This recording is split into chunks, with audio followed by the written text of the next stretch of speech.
Is Keith Raniere a murderer?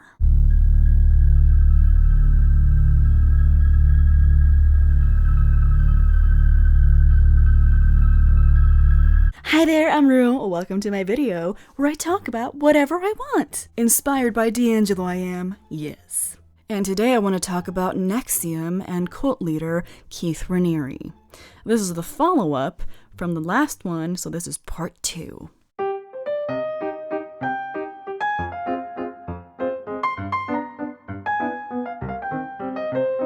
So, there was a video clip that someone secretly filmed of Keith Raniere as he was talking to some of the followers of NXIVM, where he says that he has had people killed for NXIVM, for his beliefs.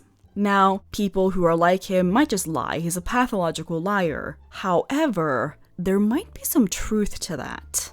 In the beginning of NXIVM, so like 25 years ago, there was a woman who attended NXIVM's self-improvement classes.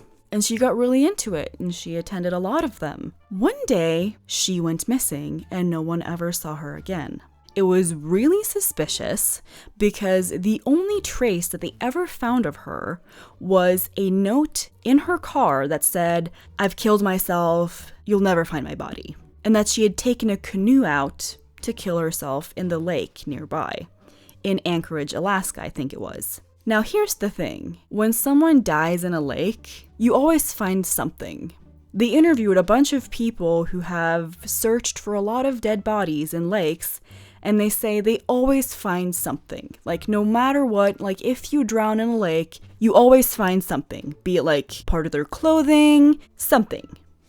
They found nothing, which makes you wonder if she actually drowned, if she actually killed herself, and where is her body? And I was watching all of this in an investigative documentary, and they looked into a lot of details that, frankly, the police should have done in the first place. Like the fact that you would find a body, you would find something. People don't just go missing without a trace, especially when it comes to drowning, because dead bodies float. If you kill yourself, you're gonna float up. You're gonna find something. Also, the people in the documentary took the suicide note and cross-checked it with the woman's handwriting, and it wasn't her handwriting. So yeah, the first thing people thought, why would anyone in NXIVM want to kill her? Turns out, right before she went missing, she had gone to visit Keith Raniere himself. Now, a thing you need to know about this woman is, she's a lesbian.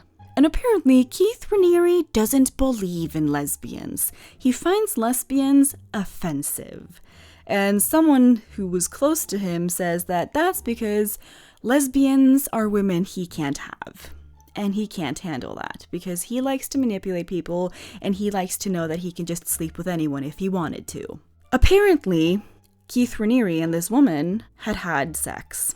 People close to the woman say that the only way that this would have happened is by coercion, manipulation of some kind, that it wouldn't be something that she would have willingly done. He could have used manipulative tactics to get her to have sex with him, we don't know. After she came back after visiting him, she was apparently acting very strange, then and leading up to her disappearance. The day she disappeared, she attended one of NXIVM's self-help classes. And apparently she had to be dragged out of the class several times because she kept yelling and screaming and just having like a mental breakdown, saying she was pregnant with Keith Raniere's child. And that's where you get motive. Because you see, in the beginning, he sort of advertised himself as a celibate man.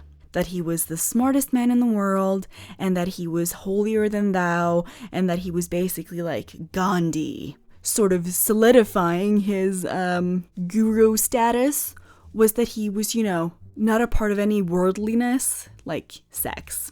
And if anyone were to find out that he had sex with his followers, his whole NXIVM thing could fall apart. Which is why people think he literally had her killed. Or that she ran away, faked her death to get away from him, because no one's found her body. It's a huge mystery. Apparently, it's not the first time that Keith Raniere has gotten women pregnant, and every time he does, because I guess the man just don't like wearing protection, he says they have to have an abortion. And he usually gets women to go through with an abortion. But not this lady.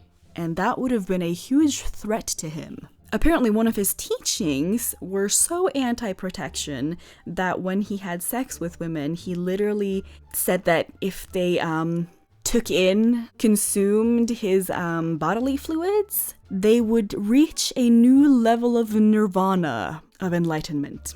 Yeah, the man's got an ego. So not a fan of protection, and a huge fan of abortions, apparently. And not a fan of women who don't go along with what he wants.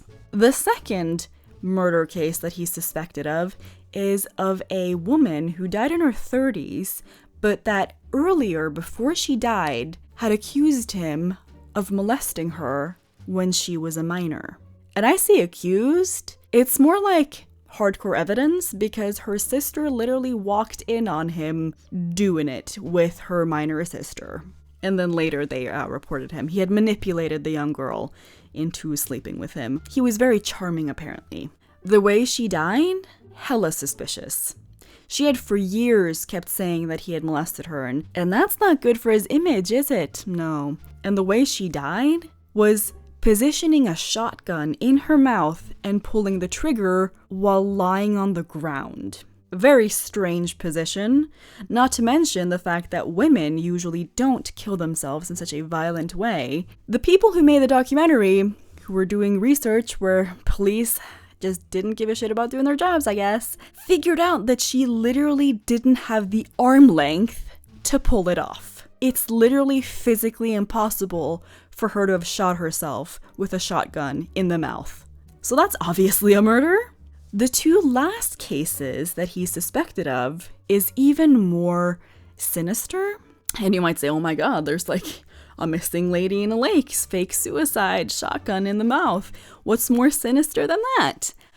And that is continuously poisoning someone to death until they get cancer and die and leaves you all their money.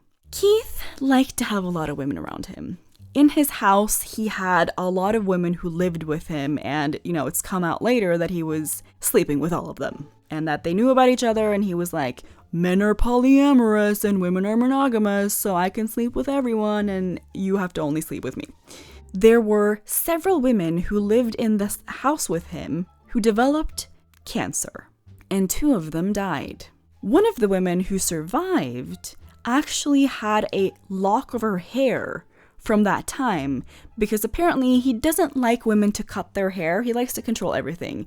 He likes to control what they eat, how much they eat, what kind of haircut they have, if they cut their hair, if they don't, how much they exercise. This man is a control freak. And she kept her hair when he finally permitted her to cut it, because it was like a big deal, because she had been wanting to cut her hair for a long time. It was almost like symbolic. They take her lock of hair from around the time when she was living with him and she had cancer, and they test it, and it's literally chock full of poisonous substances, showing that this person has been around very toxic stuff for a very long period of time.